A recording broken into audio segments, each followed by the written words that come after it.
Cada vez que um grande desastre acontece, todo mundo faz as mesmas perguntas.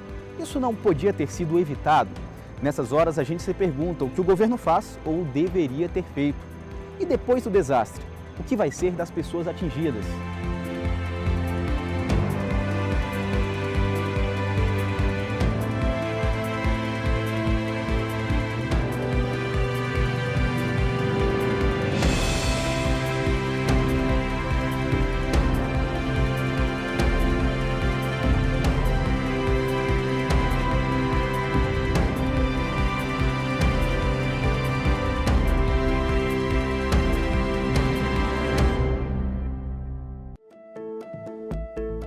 Existem dois tipos mais comuns de desastres no Brasil. Primeiro, vem aqueles que são causados por eventos da natureza que se repetem, como as secas ou enchentes. O outro tipo são desastres tecnológicos, que acontecem por causa do crescimento desordenado de cidades e indústrias. Mas se a gente conhece bem as causas desse problema, por que as catástrofes continuam acontecendo? Nos últimos anos, o governo tem se mobilizado cada vez mais para, junto com a sociedade, enfrentar perigos como esses, agindo antes, durante e depois dos desastres. No Eu Fiscalizo de hoje, você vai conhecer de perto esse trabalho e descobrir como o Tribunal de Contas da União é um parceiro importante nesse debate. Um ano e meio depois do maior desastre ambiental do Brasil, o Eu Fiscalizo foi a Mariana, Minas Gerais. Aos poucos, os danos causados pelo mar de lama foram saindo das manchetes dos jornais. Bento Rodrigues, localizado logo abaixo da barragem de Fundão, foi o distrito mais afetado. E hoje é como uma cicatriz, na paisagem e na lembrança das pessoas que lá estavam naquele dia. Quando aconteceu a tragédia, eu estava na casa do meu tio. Aí meu tio entrou pela porta da cozinha e falou comigo: Keila, corre que a barragem estourou. Aí eu peguei a motinha e saí pra rua buzinando, gritando: corre que a barragem estourou, isso aí é a barragem estourou. Aí quando eu parei perto da escola, meus filhos já vinham correndo, aquele monte de aluno, e eles gritando: mãe, não me deixa morrer, que eu não quero morrer. Só que eu vi que não tinha mais ninguém, aí que eu subi correndo também e empurrei minha moto morro acima. Aí chegou aqui no alto, eu encontrei com meu pai, com minha mãe, com o pessoal tudo aqui desesperado. Foi só o tempo da gente chegar aqui próximo do portão da igreja, que eu olhei para trás, assim, já não existia Bento mais. A gente não imaginava que a gente ia sair daqui com vida, não. O Serviço Geológico do Brasil, CPRM, acompanhou o caminho da lama por mais de 700 quilômetros. Fomos para o campo para fazer o monitoramento da onda de cheia do rejeito. Então a CPRM dividiu em 3 equipes, nós ficávamos em pontos equidistantes, mapeando a passagem da onda, medindo a velocidade que ela passava, a vazão que ela passava e coletando a amostra para pesquisa naquela hora e no laboratório. E nós fizemos isso ao longo de todas as cidades e todas as barragens até a Foz. A importância dessa atividade nossa de campo dava a oportunidade de prevenção para as cidades e para as populações que estavam à margem do Rio Doce. Aqui era minha casa. Assim como outros moradores de Bento Rodrigues, Keila e Paula perderam tudo. Até mesmo a Associação de Produtores de Geleia de Pimenta, da qual faziam parte, teve que encerrar a produção. A lama destruiu tudo, a nossa vida, tudo. A gente não queria que deixasse destruir a nossa associação. A gente reuniu, né, conversou entre si e falou assim: vamos conversar com a empresa, quem sabe eles conseguem um espaço para a gente poder trabalhar aqui em Mariana. A Samarco, empresa responsável pela barragem de Fundão, alugou um local para que a associação continuasse operando. Aqui o restante da cimenta que a gente trouxe lá do bem. Se a gente está numa coisa que não é nossa, é muito difícil a gente ficar planejando o amanhã. Em 22 de novembro de 2015, a lama atingiu o mar no Espírito Santo. E todos fizeram a mesma pergunta: isso não podia ter sido evitado? Nossos convidados no bate-papo de hoje são Márcio Pacheco, secretário de Controle Externo do TCU no Rio de Janeiro, E Bruno Martinello Lima, secretário de Fiscalização de Infraestrutura Urbana do TCU. Bruno, como o Estado se mobiliza e se organiza para lidar com desastres? Diante de um desastre natural, tanto o Estado quanto o município, ele pode pleitear junto ao Ministério das Cidades e da Integração Nacional a busca de recursos para trazer alguma resposta a esses desastres, né? Como salvar vidas, salvar patrimônio. Márcio, existe uma lei para regulamentar esses esforços? Existe sim, Henrique. Existe a Lei 12.608, é uma lei de 2012, e essa lei prevê a organização de um Sistema Nacional de Proteção e Defesa Civil, né, algo que nós não tínhamos, pois a preocupação anterior era somente com a parte de defesa civil, digamos assim, né, que são aquelas ações pós-catástrofe. Não havia um pensamento, uma orientação, não havia diretrizes para aquela preparação anterior às catástrofes, né, que é o que se chama de proteção. Outro aspecto importantíssimo dessa lei, né, é que ela cria 5 fases para as ações de proteção e defesa civil, né? Então existem 3 fases pré-catástrofe, né, que são as fases de prevenção, preparação e mitigação, e 2 fases pós-catástrofe, que seriam as fases de resposta e recuperação. Vamos ver um exemplo dessa atuação do Tribunal de Contas da União e do Governo Federal.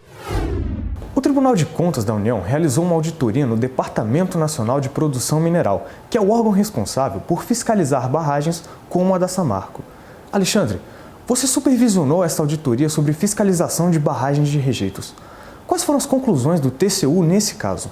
Analisando normativamente, que a gente percebe que a lei em si e todas as regulamentações posteriores, inclusive os normativos editados pelo próprio DNPM, eles garantem bases mínimas para assegurar a gestão de segurança de barragens no Brasil. Ou seja, o problema não é a legislação.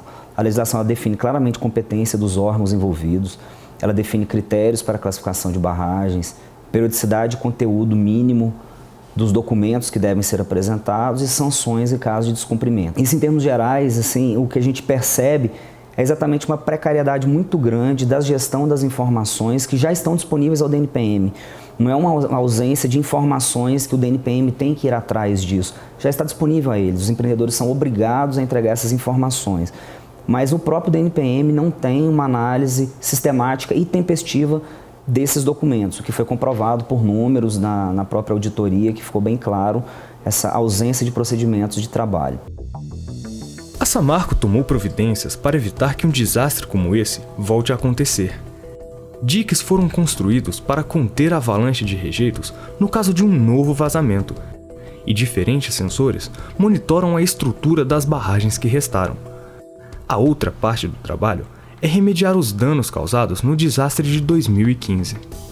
Vencida essa etapa de colocar as pessoas em uma condição de maior dignidade, ter um local para poder dormir, um local para poder fazer sua refeição, tomar o seu banho, a gente iniciou um segundo trabalho, que foi fazer a limpeza da cidade, a remoção do rejeito das áreas urbanas, as liberações de acessos do município. Existe uma continuidade desse trabalho de recuperação, não é simplesmente entregar uma obra ou entregar algo reconstruído, algo reestabelecido.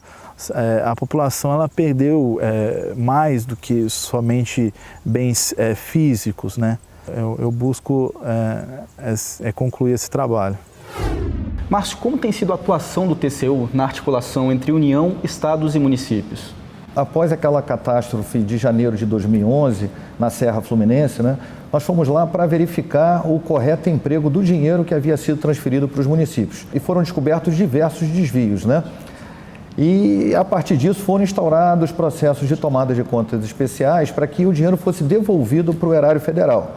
Mas aí percebeu-se que o melhor seria atuar também em governança e gestão para prevenir esse mau uso do dinheiro, né? E aí partiu-se para se verificar a organização do Sistema Nacional de Proteção e Defesa Civil, como é demandado pela lei.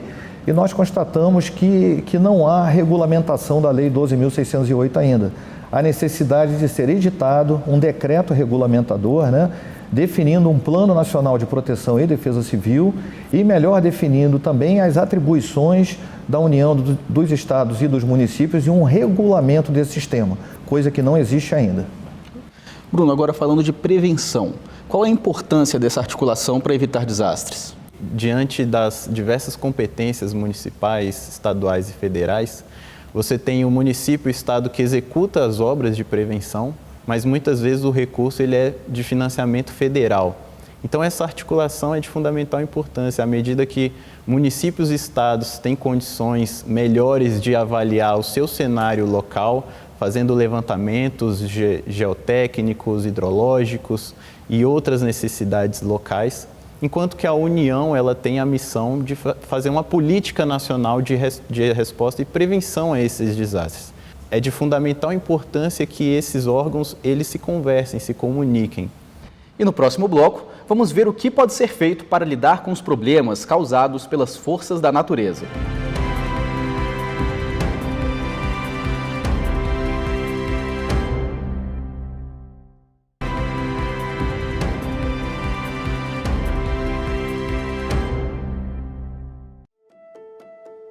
No bloco anterior, vimos a história de um desastre causado por falhas técnicas. Outro tipo de desastre comum no Brasil são enchentes e deslizamentos de terra, frequentes no sul e no sudeste do país durante a estação das chuvas. Atualmente, 821 municípios brasileiros têm áreas de risco geológico alto ou muito alto, segundo o Serviço Geológico do Brasil. A lei que institui a Política Nacional de Proteção e Defesa Civil prevê a necessidade de se realizar mapeamentos das áreas com risco de desastre em nível nacional e municipal. Márcio, em que medida esse trabalho tem sido realizado? A lei prevê que para os municípios mais suscetíveis às catástrofes climáticas, né, a essas catástrofes geológicas e hidrológicas, várias ações têm que ser tomadas. Mas a primeira coisa é que haja esse cadastro de municípios. Existe essa necessidade da lei ser regulamentada, a partir dessa regulamentação, esse cadastro passa a existir, né? E para cada um dos municípios brasileiros contidos nesse cadastro, deverão ser tomadas várias ações, né? Bruno, como os mapeamentos podem ajudar a prevenir ou reduzir desastres? Esses mapeamentos são de fundamental importância para que os recursos sejam aplicados de maneira eficiente e eficaz. Contudo, esse mapeamento por si só ele não é suficiente, já que os recursos são escassos, há uma necessidade de que sejam priorizados aqueles municípios mais suscetíveis ou, digamos assim, mais sensíveis, né, com impacto maior com relação a esses possíveis desastres. Vamos relembrar então o que se passou no estado do Rio de Janeiro no ano de 2011, antes da edição da lei que institui a Política Nacional de Proteção e Defesa Civil. Era muita água, o rio transbordou, virou para cá, para a rua. Todos os corpos, todos passaram por aqui. A gente não tinha noção do que estava acontecendo. Em 12 de janeiro de 2011, durante a madrugada, a cidade de Teresópolis foi atingida por chuvas tão intensas que a água começou a causar quedas de energia, enchentes, desmoronamentos e mortes. E à noite a gente escutava muitos gritos, né? Mas na verdade era só um grito que a gente escutava, parecia que era muita gente, mas não era, porque todos já tinham morrido, só ficou um casal. A minha casa, a tragédia levou tudo, levou com meus filhos, com minha filha, meu neto, levou tudo. Só a minha família foi 21 pessoas. Me dá muito conforto eu conversando sobre a tragédia, sobre meus filhos. E meus filhos era tudo para mim, então...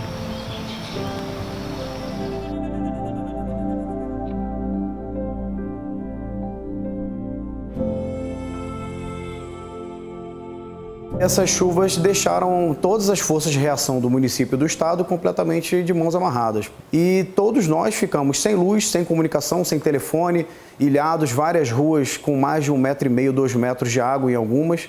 Então a gente saía com viatura, saía com carro de casa para tentar ir para o quartel para ajudar. Eu não conseguia chegar no quartel, saía com a viatura, não conseguia chegar no local de socorro. E foi bem diferente, bem atípico, bem difícil o trabalho nessa noite. Foi diante desse cenário que as forças da Defesa Civil se mobilizaram para reagir. primeira resposta é o resgate das vítimas, dos sobreviventes. Tá? As pessoas ilhadas, as pessoas nos telhados das casas, nos muros, porque as duas principais ocorrências foram as inundações, né? E os deslizamentos. Teresópolis está entre os municípios classificados pelo Departamento de Recursos Minerais do Estado do Rio como de alto risco para desastres. Outros municípios assim classificados, como Nova Friburgo e Petrópolis, também foram atingidos por desmoronamentos altamente destrutivos nessa mesma noite. Márcio, o que o TCU pôde observar durante a fiscalização do repasse desses recursos para Teresópolis? Uma das principais constatações foi a deficiência que os municípios possuem para fazer projetos. Ainda estão nos cofres da Caixa Econômica Federal cerca de 330 milhões, aguardando que os projetos sejam melhorados. Enquanto isso, a Caixa não vai liberar dinheiro para a continuidade das obras. E são obras importantíssimas. Todo esse problema advém das falhas dos projetos básicos iniciais. Esse dinheiro está parado desde 2011. Na segunda parte da nossa reportagem, vamos ver até que ponto Teresópolis já conseguiu se recuperar da tragédia de 2011. 6 anos se passaram e muita coisa foi reconstruída. Mas até hoje, existem lugares em Teresópolis com marcas deixadas pelas enchentes e deslizamentos. Esse bairro aqui foi muito atingido porque bateram várias trombas d'água. Existiam casas do lado de cá e de lá. Então, e quando houve essa intensidade tão grande de água, de chuva, foi arrastando tudo. O que falta um pouco é tirar as casas que não podem mais ter na localidade, que estão interditadas, se estão interditadas, tirar. No bairro aqui da Posse, muitos imóveis foram indenizados e as pessoas saíram. Outros não foram indenizados, estão aguardando até hoje. E como falta a fiscalização, algumas pessoas, infelizmente, estão voltando para os locais perigosos. Construir em áreas como estas é uma atividade bem arriscada por conta do próprio relevo, né? As pessoas, quando fazem as construções, elas fazem os cortes errados e irregulares no talude do morro, fazem aterros de lançamento e a fundação fica completamente comprometida.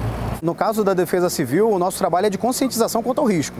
A gente chega na comunidade, conscientiza e mostra o risco que existe em continuar morando naquela residência. Medidas foram tomadas. Atualmente, um sistema de alerta sonoro avisa os moradores sempre que aparece a possibilidade de acontecerem chuvas fortes. O problema é que nem sempre a mensagem é ouvida. Esse barulho que vocês estão ouvindo é da sirene da Defesa Civil. Todo dia 10 a gente tem o teste da Defesa Civil na comunidade, né? Para fazer o teste do simulado de alarme, caso venha chover, os moradores têm que sair das suas casas. Só que quando toca a sirene, o pessoal não sai. Nós entendemos que em algumas localidades não há adesão total das pessoas nos chamados da Defesa Civil, no aviso das sirenes. Acredito que tenha um pouco de descrença de parte da população, né? Aquela velha história de comigo não vai acontecer. Mas o que a gente observa na maior parte das comunidades que realmente tem algum risco, eles respondem, vão para o ponto de apoio. Quando chegam no ponto de apoio, recebem o apoio da Secretaria de Defesa Civil e da Secretaria de Desenvolvimento Social. É uma questão cultural, é uma questão que a gente vem levando todas as vezes, em todas as nossas campanhas, todas as nossas palestras, todos os nossos cursos de capacitação. A gente vem mostrando para as pessoas os sinais de perigo para que elas possam acreditar e obedecer aos chamados. Nos lugares onde o poder público ainda não conseguiu agir, os moradores se organizaram para recuperar a cidade. Lucinéia da Silva é presidente da AVIT, uma das associações de vítimas e colaboradores que continua trabalhando para resolver problemas criados pela tragédia de 2011. Essa ponte aqui, na época ela foi toda destruída. Essa outra parte aqui da ponte tem mais ou menos 500 moradores. Então a gente precisa de ambulância, né? Nós não temos caminhão de lixo na nossa rua, o ônibus também não sobe. Mas assim, se a ponte acabasse, ia ficar pior pra gente. Então nós se juntamos e os próprios moradores refizeram ela. A gente viu na reportagem que mesmo depois de uma área ser identificada como perigosa, as pessoas continuam construindo suas casas lá. Bruno, quando não é possível realocar essas pessoas, o que pode ser feito para diminuir os riscos de desastre? Infelizmente, Henrique, nem sempre é possível diminuir esses riscos de desastres. Então, em alguns casos, a única solução realmente é remanejar essas famílias. Há uma necessidade de o Estado ter uma política melhor de conscientização a respeito da real motivação de levar essas pessoas para outro local. Nesses casos também é fundamental uma atuação preventiva do Estado, de forma que ele não permita, não possibilite que essas famílias venham ocupar tais lugares. No próximo bloco, você vai conhecer alguns exemplos de como os municípios e o governo federal podem se preparar para enfrentar o risco de um desastre.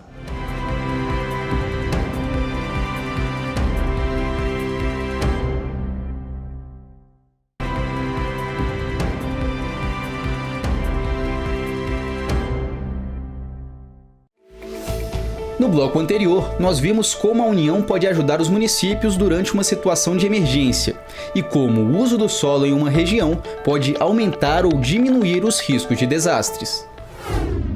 Agora uma pergunta para os dois. Eu queria saber quais vocês acham que são os principais desafios do governo federal para os próximos anos. Eu penso, Henrique, que uma ação prioritária a ser feita de imediato, seria organizar realmente esse Sistema Nacional de Proteção e Defesa Civil como está estabelecido na Lei 12.608. Eu acho que seria um grande avanço.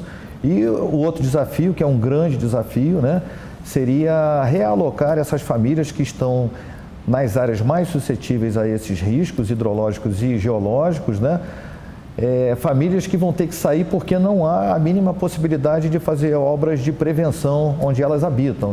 No Rio de Janeiro são cerca de 40 mil pessoas que estão nessas condições de extremo risco. Se aquela chuva que caiu em 2011, se ela fosse 4 quilômetros para leste, no lugar de 1.000 pessoas mortas, seriam 11 mil pessoas mortas. Primeiro, com relação a fomentar uma política de planejamento urbano e ocupação do solo ordenada, de forma que os municípios eles se planejem, façam planos diretores que mostrem para onde as cidades irão crescer, como elas irão crescer. E, de outro lado, como as políticas públicas elas devem ser integradas. E assim as cidades elas cresçam de uma forma harmônica, impedindo que essas famílias realmente venham a se instalar em locais indevidos e que a cidade venha a crescer de uma forma desordenada, o que acaba gerando lá na frente uma situação de risco propícia a desastres. Na reportagem a seguir, vamos ver como algumas dessas questões têm sido postas em prática.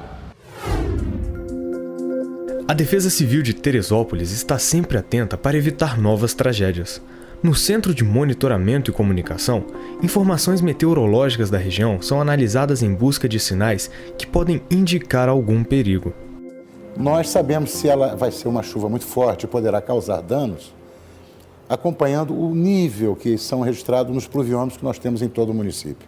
E quando o nível destes pluviômetros atingem aqueles níveis mostrados no protocolo, nós acionamos então os alertas e alarmes para poder avisar a população da chegada dessa chuva forte, que poderá causar problemas nas encostas, problemas de transbordo de rios. São diversas ameaças que nós lidamos. A meta é garantir que as informações mais importantes estejam sempre ao alcance da sociedade. Agora, os moradores podem receber boletins e alertas por SMS ou baixar o aplicativo móvel da Defesa Civil, o Alertas DCT. Nesse aplicativo, nós procuramos disponibilizar todos os recursos que nós usamos aqui no nosso centro de monitoramento. Eles recebem os nossos alertas e alarmes, eles conseguem enviar informações para nós através do aplicativo e mesmo que este aplicativo esteja desligado, mas instalado no telefone, eles recebem os nossos alertas através da área de trabalho do celular, smartphone, funcionando em todas as plataformas. Toda vez que nós atuamos emitindo um alerta, um alarme, eu tenho certeza que a gente está ajudando a salvar vidas. A vida é a coisa mais importante que o ser humano possui, é a coisa mais importante que nós temos. Segundo a Organização das Nações Unidas, mais de 90 milhões de pessoas em 2015 foram atingidas por catástrofes naturais. E as mudanças climáticas dos últimos anos podem tornar esse quadro ainda pior. Do ponto de vista geológico, é muito provável que a intervenção das mudanças climáticas na geografia, no físico, nas áreas de ocupação populacional, com certeza vai haver alteração. O Serviço Geológico do Brasil quer estar pronto para esse desafio e conta com a ajuda de parceiros mais experientes. No projeto GIDES, especialistas brasileiros e japoneses têm trocado conhecimentos desde julho de 2013 sobre como gerir melhor os riscos de desastres. A ideia era desenvolver esta metodologia no Brasil, aprimorá-la no Brasil, trazendo ela para ser aplicada nos trópicos e unificar o trabalho de todos os agentes, os atores que trabalham com o desastre natural. Isso foi perfeitamente possível, nós estamos avançando muito, está terminando agora, isso se deu em 2013. A CPRM já mandou para o Japão 10 técnicos, ao todo o governo brasileiro mandou 95 técnicos, então tem sido um programa de sucesso. Agora eu queria saber de vocês dois como a população pode ajudar o Estado na prevenção e no combate aos desastres. Olha, Henrique, muito é demandado dos governos, né, para que eles se organizem, para que eles se estruturem, para que eles invistam, né, em obras de prevenção, mas é muito importante também que a população, que ela participe dos treinamentos, né? Então, quando são tocados aqueles alarmes, que a população leve esse treinamento a sério e que ela participe, né? De um lado, você tem o Estado que realmente precisa agir, precisa investir, precisa trazer obras com relação à prevenção e combate aos desastres, mas de outro é fundamental a participação da população e ela se dá no dia a dia. Muitas vezes a população ela não está conscientizada ou pelo menos ela não tem atuado de forma que ela deveria, né, com respeito à ocupação do solo, com grilagem, com invasão de encostas, por exemplo, invasões de morros, onde há um risco de deslizamento. Muitas vezes há o despejo de esgoto sanitário ao céu aberto, de lixo nas margens dos rios, e tudo isso vem contribuir com a ocorrência dos desastres. E que outras ações o TCU tem tomado nesse sentido? O TCU, ele participou ativamente da elaboração da Lei 12.608, né? Houve um grupo do TCU trabalhando em conjunto com técnicos do Ministério da Integração Nacional, fornecendo subsídios, fornecendo sugestões para a elaboração dessa Lei 12.608 de 2012. E outra coisa importantíssima também, foram 3 seminários nacionais que o TCU conduziu, né? Em que foram convidados todos os agentes que atuam no Sistema Nacional de Proteção e Defesa Civil, tanto dirigentes estaduais, quanto dirigentes municipais, quanto os dirigentes do Ministério das Cidades e do Ministério da Integração. Muito obrigado aos nossos convidados pela presença e pela discussão valiosa. O Eu Fiscalizo de hoje vai ficando por aqui, mas a gente se encontra de novo no mês que vem. No próximo Eu Fiscalizo, você vai entender como o governo e empresas definem o preço dos remédios, alguns dos desafios para garantir o acesso da população a medicamentos e evitar a falta deles em hospitais do SUS. Até lá!